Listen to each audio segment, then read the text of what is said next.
शाम का समय था। घर के बाहर तेज बारिश हो रही थी। राधा हाथ जोड़कर अपने पति मोहन से कह रही थी, मोहन, मुझसे कोई गलती हो गई है तो मुझे माफ कर दो, लेकिन मुझे घर से मत निकालो। मोहन गुस्से में बोला, बस बहुत हो गया। मुझे तुम्हारी कोई जरूरत नहीं है। आज के बाद इस घर में तुम्हारा कोई रिश्ता नहीं है।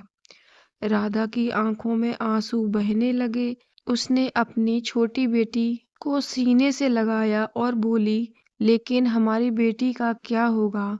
मोहन ने दरवाजा खोलकर कहा, जहां जाना है चली जाओ। राधा अपनी बेटी का हाथ पकड़कर बारिश में घर से निकल गई। उस रात उसके पास न पैसे थे, न रहने की जगह और न ही कोई सहारा। राधा एक मंदिर के बाहर बैठकर पूरी रात रोती रही। उसकी बेटी ने मासूमियत से पूछा, माँ, पापा हमें कब लेने आएंगे? राधा ने आंसू पोंछकर कहा, बहुत जल्दी आएंगे बेटा। लेकिन उसके दिल में वह जानती थी, शायद अब कोई नहीं आएगा। अगले दिन राधा ने हार नहीं मानी। उसने एक छोटी सी घर में जाकर सिलाई का काम करना शुरू कर दिया। दिन रात मेहनत करने लगी। कई बार पैसे इतने कम मिलते कि माँ बेटी को आधा पेट खाना पड़ता, लेकिन राधा ने अपनी बेटी की पढ़ाई नहीं रुकने दी।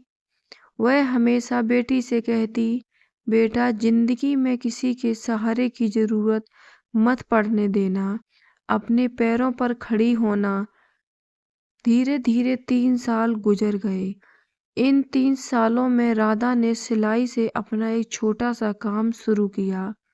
धीरे धीरे उसके कपड़े की दुकान चल पड़ी। उसकी मेहनत देखकर लोग उसके पास काम सीखने आने लगे। उधर मोहन का कारोबार घाटे में जाने लगा। जिन लोगों पर उसे बहुत भरोसा था, वही उसे छोड़कर चले गए। एक दिन मोहन सड़क पर परेशान खड़ा था। तभी उसकी नजर एक बड़ी दुकान के सामने पड़ी और बाहर गाड़ी खड़ी थी। गाड़ी में एक महिला उतरी, साथ में एक छोटी बच्ची थी। मोहन उसे देखकर चौंक गया। वह राधा थी, लेकिन अब वह राधा के चेहरे पर डर नहीं था, आत्मविश्वास था। मोहन उसके पास जाकर बोला, राधा, मुझे पहचानती हो? राधा कुछ पल चुप रही और बोली, हाँ, पहचानती हूँ।